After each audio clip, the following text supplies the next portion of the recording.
अस्सलामुअलैकुम वरहमतुल्लाहि वबरकातुहू।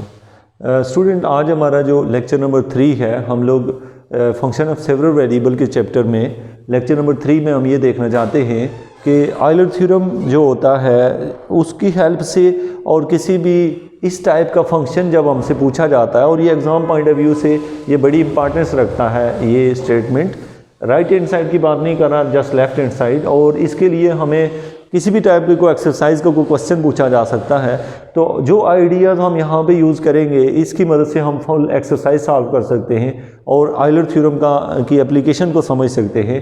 तो इसलिए ये एक बेहतरीन एग्जांपल है इनको समझने के लिए।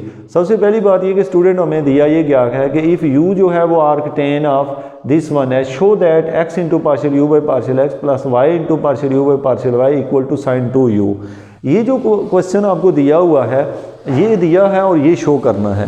स्टूडेंट याद रखें कि आपको एक बुनियादी चीज़ पे ये आनी चाहिए, ये जो टॉप पे लिखा है इसको हम लोग कहते होते हैं ऑयलर फार्मूला। ऑयलर फार्मूला ये कहता है कि अगर कोई फंक्शन होमोजीनियस हो, अगर फंक्शन क्या होगा, होमोजीनियस होगा, तो इन दैट केस उसको हम ऐसे लिख सकते हैं, और ये जो चीज़ है ये n, ये उसकी डिग्री को शो करता है। ये किसको? होमोजीनियस की डिग्री को शो करता है कि कितनी डिग्री का होमोजीनियस है। अगर आपको होमोजीनियस का बेसिक कंसेप्ट नहीं पता तो लेक्चर 1 पहले देख लें। इसके बाद हमारे पास ये कि ये बेसिकली आपके पास है कि u हमें गिवन है और शो दैट ये हमने शो करना है। अब पहली बात तो ये कि होमोजीनियस हमें पता है आयलर फार्मूला ये होता है, लेकिन इस क्वेश्चन को सॉल्व करने का पर्पज़ आप में ये आइडिया डेवलप करना है कि आप किसी भी टाइप के प्रॉब्लम को ओवरकम कर सकें, उसको सॉल्व कर सकें। और इसमें हम वो तमाम पॉइंट ऑफ व्यू से डिस्कशन करना चाहते हैं, ना कि इस क्वेश्चन को सॉल्व करना हमारा पर्पज़ है। इस क्वेश्चन को सॉल्व करना जस्ट हमें कंप्लीट एक्सरसाइज सॉल्व करना ज़रूरी समझते हैं। तो सबसे पहली बात ये कि स्टूडेंट यहाँ से इसका मतलब ये है कि जस्ट हमने partial u by partial x और partial u by partial y निकालना है, यहाँ पुट करना है। लेकिन ये बेसिकली हमने यहाँ देखा तो जो गिवन u है, जो आप देख रहे u is equal to arc tan x cube y cube over x minus y, ये होमोजीनियस नहीं है।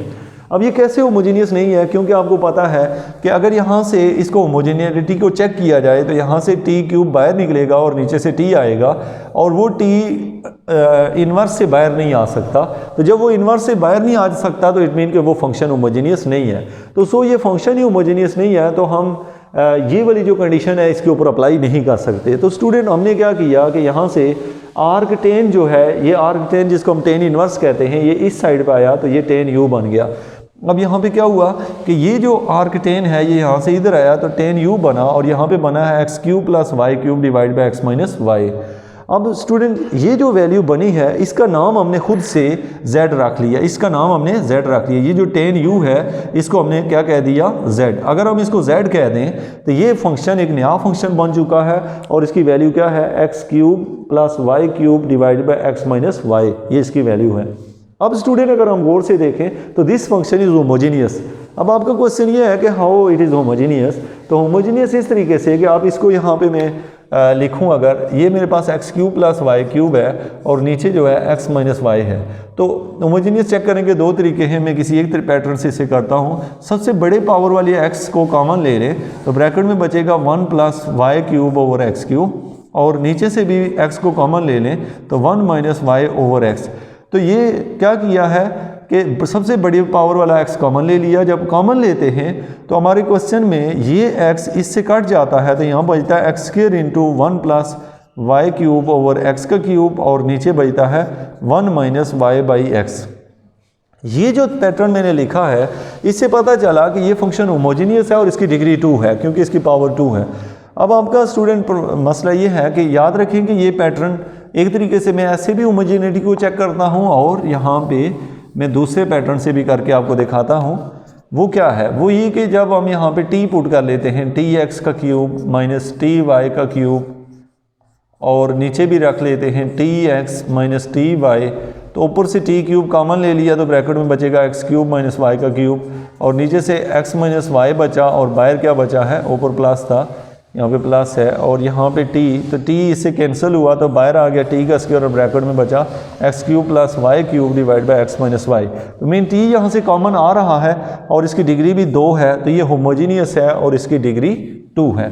तो अब याद रखें कि अगर क्वेश्चन के में होमोजीनियस है और साथ में इसकी डिग्री जो है वो 2 है, तो इट मीन कि हम इसको आइलर की हेल्प से ऐसा लिख सकते हैं। याद रखें आइलर ये कहता है कि वो वाला फंक्शन जैसे यहाँ z है, यहाँ पे u लिखा हुआ है, तो अगर यहाँ z आ जाए तो यहाँ पे z आ जाएगा, यहाँ पे z आ जाएगा और यहाँ पे u की जगह z आ जाएगा और यहाँ n की जगह उसकी डिग्री आ गई। तो यहाँ से हम यहाँ कैसे पहुँचे, ये हमने आइलर थ्योरम की हेल्प से इस स्टेप को इस स्टेप में कन्वर्ट किया। अब स्टूडेंट जब हम यहाँ पहुँचे तो क्या हमारा आंसर आ चुका है? बिल्कुल भी नहीं, क्योंकि हमें रिजल्ट जो है इन टर्म ऑफ u चाहिए और दूसरी साइड पे sin 2u चाहिए, जो कि हमारा result in term of z में है। z को निकालने के लिए हमने किसको z tan u के इक्वल रखा था, तो हमने लिख दिया z is equal to tan u। अब इस क्वेश्चन में अगर देखें तो partial z over partial x और partial z over partial y की वैल्यू यहाँ से निकालते हैं। अब partial z over partial x निकाला और partial z over partial y निकाला, दोनों के जो आंसर निकले हैं उन रिजल्ट्स को हमने यहाँ पे सब्स्टिट्यूट कर दिया है। जब सब्स्टिट्यूट किया तो दोनों टर्म में से कॉमन ले लिया सीकेंट स्क्वायर। कैसे? इसमें भी सीकेंट स्क्वायर और सीकेंट स्क्वायर u कॉमन था, बाहर निकाल लिया और ये जो दोनों टर्म्स थी ये दोनों टर्म हमने इनकी जगह रख दी हैं। सवाल यहाँ तक पहुँच गया है। आपने जस्ट ये कॉमन लिया हुआ है, आप एक स्टेप एक्स्ट्रा कर सकते हैं, पहले इन दोनों टर्म्स को यहाँ पुट करें और फिर बाद में कॉमन लें और इधर क्या आ जाएगा 2z, ये जो लिखा हुआ है 2z ये वैल्यू है। अब स्टूडेंट याद रखें कि चूंकि हम क्वेश्चन को u में कन्वर्ट कर चुके हैं तो इस साइड पे इस z की जगह भी u वाली वैल्यू रख देते हैं। और कौन सी वैल्यू?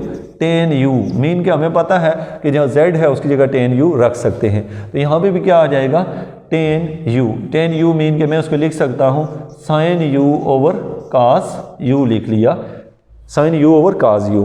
अब स्टूडेंट ये जो मैंने सीकेंट स्क्वायर u है ये दूसरी साइड पे डिवाइड कर दिया, तो मेरी जो आउटपुट आ रही है वो है x into partial u over partial x plus y into partial u over partial y equal to, तो इसको मैं लिख सकता हूँ 2 इंटू ये जो सीकेंट स्क्वायर है ये ऊपर जाके बनेगा cos स्क्वायर u और नीचे cross sin u over cos u।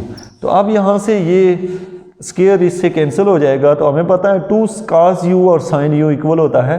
आपको ये फार्मूला पता है कि2 sin थीटा और cos थीटा ये इक्वल होता है हमारे पास sin 2 थीटा के, यानी ये फार्मूला है हमारे पास। तो ये वही फार्मूला हमने यूज़ किया और ये आ गया sin 2 थीटा की जगह यहाँ पे u है sin 2u के। दिस इज़ ओवर प्रूफ, तो यही हम यहाँ पे प्रूव करना चाहते थे। लेकिन स्टूडेंट हमारा जो बेसिक क्वेश्चन है वो क्या है? वो ये है कि कैसे हाउ द आइलर थ्योरम को हम अपने इस्तेमाल में ला सकते हैं। अब आइलर थ्योरम के रिलेटेड स्टूडेंट आपको ये बताना चाहिए कि ये क्वेश्चन मैंने थोड़ा सा अपडेटेड क्वेश्चन लिया, मीन जो होमोजेनियस नहीं था तो पहले होमोजेनियस बनाया और कुछ इस पर अप्लाई किया। लेकिन अगर आपको क्वेश्चन पहले से होमोजेनियस दिया हो तो आप उसके ऊपर डायरेक्ट से आइलर थ्योरम का इस्तेमाल करते हैं। तो इसके बाद इंशाल्लाह हम नेक्स्ट लेक्चर में फंक्शन ऑफ सेवरल वेरिएबल के नेक्स्ट लेक्चर में डिस्कशन करेंगे मज़ीद टॉपिक के ऊपर। Thank you very much.